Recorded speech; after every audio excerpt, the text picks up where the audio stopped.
하나님께서 오늘 우리에게 주시는 말씀은 사사기 11장 12절에서 15절까지와 21절에서 23절까지의 말씀입니다. 입다가 암몬 자손의 왕에게 사자들을 보내 이르되 네가 나와 무슨 상관이 있기에 내 땅을 치러 내게 왔느냐 하니 암몬 자손의 왕이 입다의 사자들에게 대답하되 이스라엘이 애굽에서 올라올 때에 아르논에서부터 야복과 요단까지 내 땅을 점령했기 때문이니 이제 그것을 평화롭게 돌려달라 하니라. 입다가 암몬 자손의 왕에게 다시 사자들을 보내 그에게 이르되 입다가 이같이 말하노라. 이스라엘이 모압 땅과 암몬 자손의 땅을 점령하지 아니하였느니라. 이스라엘의 하나님 여호와께서 시혼과 그의 모든 백성을 이스라엘의 손에 넘겨주시매 이스라엘이 그들을 쳐서 그 땅 주민 아모리 족속의 온 땅을 점령하되 아르논에서부터 야복까지와 광야에서부터 요단까지 아모리 족속의 온 지역을 점령하였느니라. 이스라엘의 하나님 여호와께서 이같이 아모리 족속을 자기 백성 이스라엘 앞에서 쫓아내셨거늘 네가 그 땅을 얻고자 하는 것이 옳으냐? 아멘. 할렐루야. 오늘도 하나님을 향한 믿음으로 살면서 은혜가 가득한 날이 되시기를 축복합니다. 이미 보신 것처럼 이스라엘은 암몬의 침략과 위협 앞에서 문제를 해결하기 위해 입다를 찾아가 도움을 구했었습니다. 그리고 입다는 이 요청을 받아들였습니다.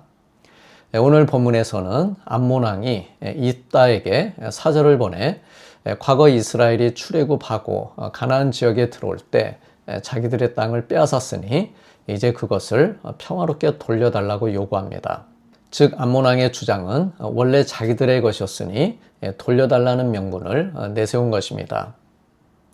이 터무니없는 요구를 들은 입다는 감정적으로 대응하지 않고 역사적 진실을 차근차근 설명하면서 암몬의 주장을 반박합니다. 출애굽 당시 이스라엘은 광야 여정이 거의 끝날 무렵에 에돔과 모압 땅을 앞에 두고 있었습니다. 당시 모세는 이 길을 통과하고자 했지만 저들의 반대로 통과할 수 없었습니다. 그래 17절과 18절의 기록대로 저들의 영토를 침범하지 않기 위해 먼 길을 돌아갔습니다. 즉 암몬 왕은 과거 이스라엘이 자기들의 땅을 탐내서 빼앗았다고 주장했지만 그러나 이 말은 사실이 아니었습니다. 이스라엘은 결코 침략자가 아니었습니다. 약속의 땅을 향해 가는 순례자였고 가능한 한 평화를 선택하려 했습니다. 19절과 20절 말씀처럼 이스라엘은 단지 길을 열어달라고 정중히 요청했지만 거절당하고 도리어 전쟁을 걸어온 것은 아모리 왕 시온이었습니다. 이 장면은 우리의 신앙 여정과도 많이 닮아 있습니다. 우리는 하나님의 뜻 안에서 바르게 살고자 애쓰지만 때로는 오해를 받기도 하고 원하지 않는 갈등을 마주하기도 합니다.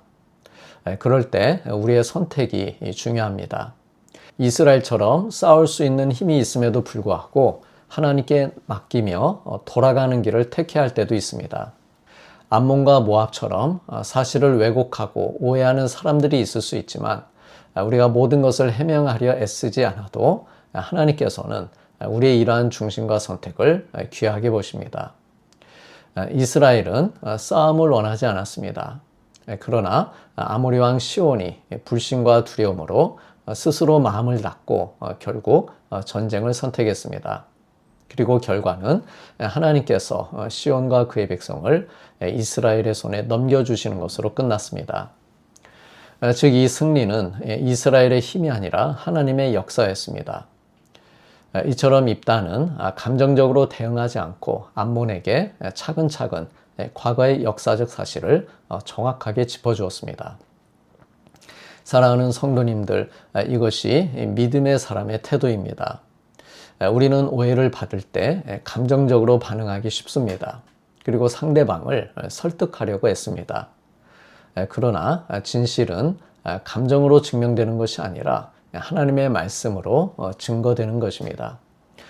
우리가 할 일은 감정을 쏟아내는 것이 아니라 하나님께서 이루신 일을 기억하고 그것을 따라 믿음으로 바르게 서는 것입니다.